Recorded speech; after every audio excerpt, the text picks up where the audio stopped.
এই উপর থেকে লতা বেয়ে আমরা নিচে নেমে আসলাম।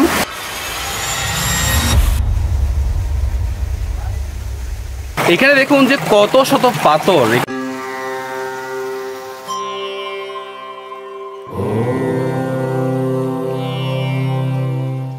পাতালকালী মায়ের মন্দিরে যাওয়ার পথে সবসময় এরকম একটা প্রভু ভক্তের সাথে দেখা হয়। আজকেও তার ব্যতিক্রম হয়নি। আমরা শুধুমাত্র আপনার বিরূপাক্ষ মন্দির পার হওয়ার সাথে সাথে কিন্তু এই প্রভুর সাথে দেখা, আমাদের সাথে ওই জায়গা থেকে যুক্ত হয়। কোত্থেকে আসলে হঠাৎ করে বুঝে উঠতে পারলাম না। প্রতিবারই যতবারই আমরা পাতালকালী মায়ের মন্দিরে গিয়েছি ততবারই এরকম একটা মানে কুকুর এসে আমাদের সাথে জুটে যায়। একেবারে পাতাল পর্যন্ত যাবো, এখানে পর্যন্ত থাকবে, আবার আসার সময় আবার সঙ্গ নেবে, একেবারে চন্দ্রনাথ পর্যন্ত আসা পর্যন্ত সে আবার সাথে সাথে থাকবে। এটা আসলে মায়ের অলৌকিক একটা লীলা।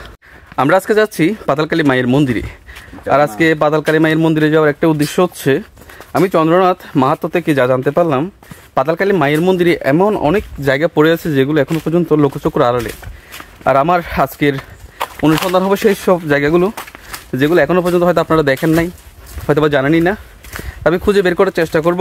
আমি আপনার চন্দ্রনাথ মাহাত্ম্য থেকে যে জায়গাগুলোর সন্ধান পেয়েছি ওই জায়গাগুলোতে যাব, আর ওইখানে কী আছে বর্তমানে সেটা দেখার চেষ্টা করব। চন্দ্রনাথ মহাতীর্থ নিয়ে যতই অনুসন্ধান করছি ততই নতুন নতুন কিছু তথ্য বেরোচ্ছে যেগুলো আসলে আমাদের অবাক করে। আমি আজকের এই যাত্রাতে যে দৃশ্যগুলো আপনাদের দেখাবো সেগুলো দেখার পর আপনারা নিজেরা অবাক হয়ে যাবেন যে পাতালকালী মায়ের মন্দির একে তো চন্দ্রনাথ ধামের একেবারে গহীনে, তার আরও গহীনে গেলেও আমার সনাতনী ধর্মের অনেক অনেক ঐতিহ্য সেখানে মাটির নিচে চাপা পড়ে আছে।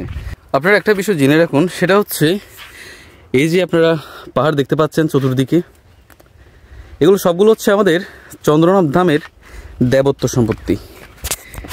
বর্তমানে প্রায় বেদখল হয়ে আছে। আর এখন যেই স্থানগুলো মানুষের দৃষ্টির মধ্যে এসে গেছে আমাদের সনাতন ধর্মের, আমাদের প্রয়োজন এই মুহূর্তে সেই স্থানগুলোকে অন্তত জাগ্রত করে রাখা, অন্তত সেই জায়গাগুলো যেন বেদখল না হয়।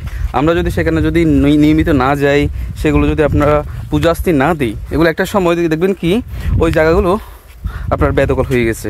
তো এই সময়, এটাই সময়, এখন যদি আপনারা না জাগেন আর কখনো জাগতে পারবেন না। আমাদের সাথে যে প্রথমে প্রভুকে দেখতে পেলেন, একে আমরা এরপর একটু দেখতে পাইনি। এই সোজা মেবি আপনার মায়ের মন্দিরে চলে আসছে, হয়তো সেখানে দেখতে পাবো, জানি না। ওর হয়তো মান সম্মান লেগেছে, যখন বলেছিলাম সে আমাদের সাথেই থাকবে, আমাদের সাথেই যাবে, এটা ওর সহ্য হয়নি।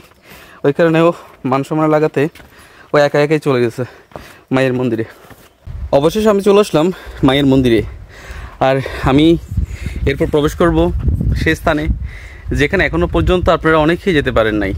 আপনারা অনেকেই আসছেন পাতালকালী মায়ের মন্দিরে, কিন্তু পাতালকালী মায়ের মন্দির ছাড়াও এখানে অনেক জায়গা পড়ে আছে যেগুলো আপনারা এখনও পর্যন্ত লোকচক্ষুর আড়ালে। আমি চেষ্টা করবো আজকে এই পাতালকালী মায়ের মন্দিরে অদেখা বিষয়গুলোকে আপনাদের সামনে তুলে ধরতে। ততক্ষণ পর্যন্ত অপেক্ষা করুন। অবশ্যই আমার ভিডিওটি শেয়ার করবেন এবং অপেক্ষা করবেন আমাদের সেই অনুসন্ধানের সেই ভিডিওগুলো দেখার জন্যে। হরে মহাদেব, জয় মা পাতালেশ্বরী মায়ের জয়। প্রভু আমাদের আগে এসে কোন জায়গায় স্থান নিচে দেখেন, এই যে দেখতে পাচ্ছেন একেবারে মায়ের চরণ তলে এসে আরামসে মন্দাকিনী খালের উপর বসে আছে। জয় মা, জয় মা।